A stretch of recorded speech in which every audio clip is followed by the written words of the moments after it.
Loput Venäjän kirjaimet näyttävät eksoottisemmilta, vai mitä mieltä olette tästä kaksijalkaisesta piironkia muistuttavasta kirjaimesta? Siinä on yhdennäköisyyttä kreikan deltan kanssa. Delta.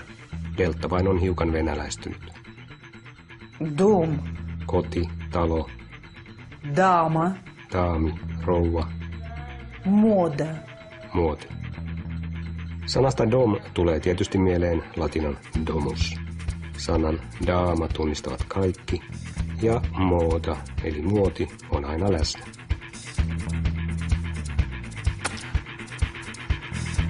Dama.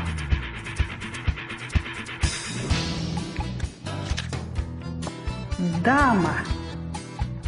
On muuten hyvä muistaa, että Venäjä kuuluu indoeurooppalaiseen kieliryhmään, johon kuuluvat myös Ranska, Saksa ja Englanti.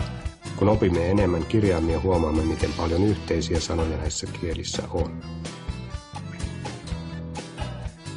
Mutta palataanpa kotiin. Dom, koti, talo. Dom, tam, talo tai koti on tuolla. Dooma, kotona. Dama. Doma.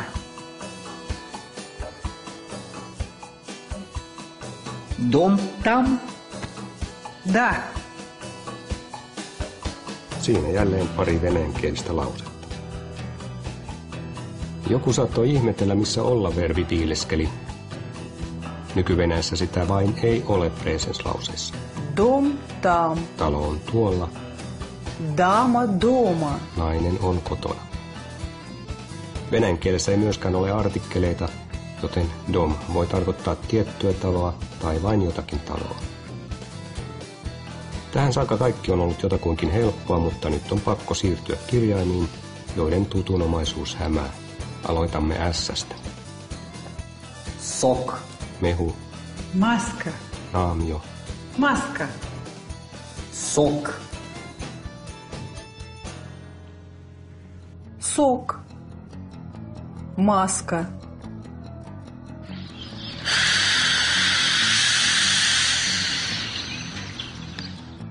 test, мост. Давайте выпьем Тост. за прекрасный город Петербург. И за прекрасный день.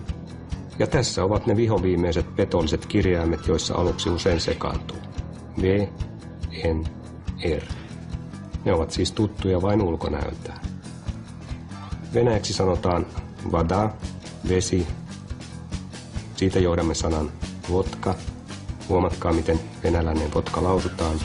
D kovana, siis vodka. En-kirjain näkyy ja kuuluu hyvin kolmannen persoonan pronomineissa.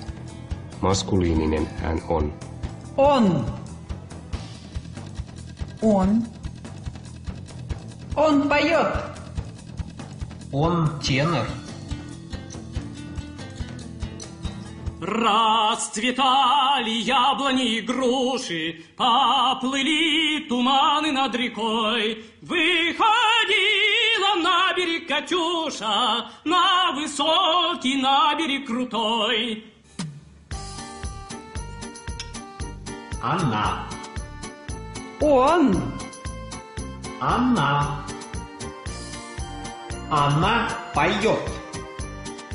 Ай, качи, качи, качи, под подушкой калачи, в ручках прянички, в ножках яблочки.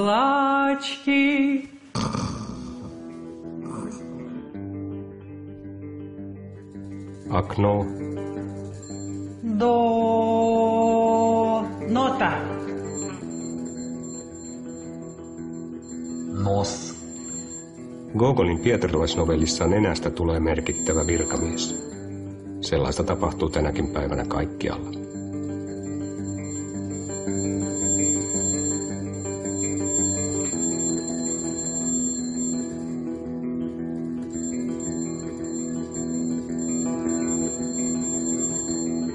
Latinalaisen P:n kaksoisolento onkin Venäjässä yllättäen R. Rock on rock eikä pok, ja raketta ei ole paketta. Tuskin herättää oikeasti hilpeyttä, jos luemme tämän sanan pektopah. Sitten vielä matkustavaisille tärkeitä sanoja.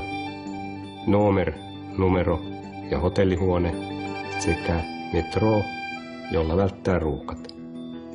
Ja huomatkaa vielä historiasta lyhenne SSSR, ei siis mikään CCCP. Nämä 4 kirjainta hämäävät vain ulkoasultaan, mutta äänettäessä ne eivät tuota meille ongelmia. Esimerkiksi R tärisee Venäjässä ihan samalla tavalla. Kuunnelkaa vaikka. Театр. Опера. Ja vielä pari muotisanaa. Тренд. Проект. Стресс. Jotka kaikki heti tunnistavat.